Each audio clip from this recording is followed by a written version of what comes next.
Vivo Y30 Android 10 download update setting.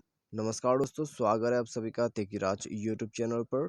तो दोस्तों, आज की इस वीडियो पर मैं आपको बताऊंगा, यदि आपका जो एंड्रॉयड डिवाइस है वो एंड्रॉयड 10 पे अभी तक नहीं है या फिर दोस्तों एंड्रॉयड 10 है ऑलरेडी, तो आप उनको कैसे करके दोबारा से अपग्रेड कर सकते हैं। ठीक है, आप अपने जो डिवाइस का सॉफ्टवेयर है उसको कैसे अपग्रेड कर सकते हैं या तो फिर आप अपग्रेड करके कैसे एंड्रॉयड वर्जन 10 कर सकते हैं, वो सब दोस्तों आज के इस वीडियो पर आपको देखने को मिलेगा। ठीक है, तो वीडियो को अंत तक यहाँ पर देख लीजिए। मैं आपको सिंपली इसका सेटिंग शो करके बता देता हूँ। तो सिंपल सा प्रोसेस है, आप उसको फॉलो कर लोगे तो आप खुद से जो है अपडेट दे सकते हैं। तो चलिए वीडियो को बिना देर के हुए शुरू करते हैं। वीडियो शुरू करने से पहले यदि आपने चैनल को सब्सक्राइब नहीं कर रखा है तो जाके सब्सक्राइब जरूर कर लेना। साथ ही साथ दोस्तों, यदि आप ऑनलाइन से पैसा कमाना चाहते हैं उसके लिए हमने वीडियो डिस्क्रिप्शन पर लिंक दे रखा है, जाके चेकआउट कर सकते हैं। तो चलिए दोस्तों, वीडियो यहाँ पर शुरू करते हैं।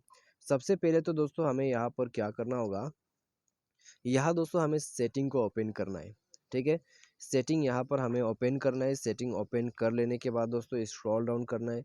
स्क्रॉल डाउन करने के बाद दोस्तों हमें यहाँ पर मिलेगा सिस्टम अपडेट। ठीक है, यहाँ पर दोस्तों आपको ज़्यादा नीचे जो है जाने की ज़रूरत नहीं है। आपको थोड़ा सा नीचे आ जाने के बाद सिस्टम अपडेट का ऑप्शन मिलेगा, यहाँ पर क्लिक करें। उसके बाद दोस्तों आपका जो फन टच ओएस है उसको आप यहाँ से डाउनलोड इंस्टॉल कर सकते हैं। ठीक है, आप देख सकते हैं सिस्टम अपडेट पर। तो बस दोस्तों, आप जो है अपने वीवो के एंड्रॉयड वर्जन को यदि अपडेट करना चाहते हैं तो दोस्तों आप सिंपली इस सेटिंग के अंदर पर जाइए, सिस्टम अपडेट के सेटिंग पर, और जाके डाउनलोड और इंस्टॉल कर दीजिएगा। उसके बाद दोस्तों जब आप जो है सॉफ्टवेयर को डाउनलोड करके इंस्टॉल कर लोगे तो आपका जो एंड्रॉयड वर्जन है वो भी इंक्रीज हो जाएगा। ठीक है, तो बस दोस्तों ये है सेटिंग जिसके थ्रू आप जो है अपने वीवो फ़ोन को अपग्रेड कर सकते हैं। तो आज के इस वीडियो पर दोस्तों बस इतनी ही। वीडियो अच्छा लगा वीडियो को लाइक करें और चैनल को सब्सक्राइब जरूर करें। Thanks for watching.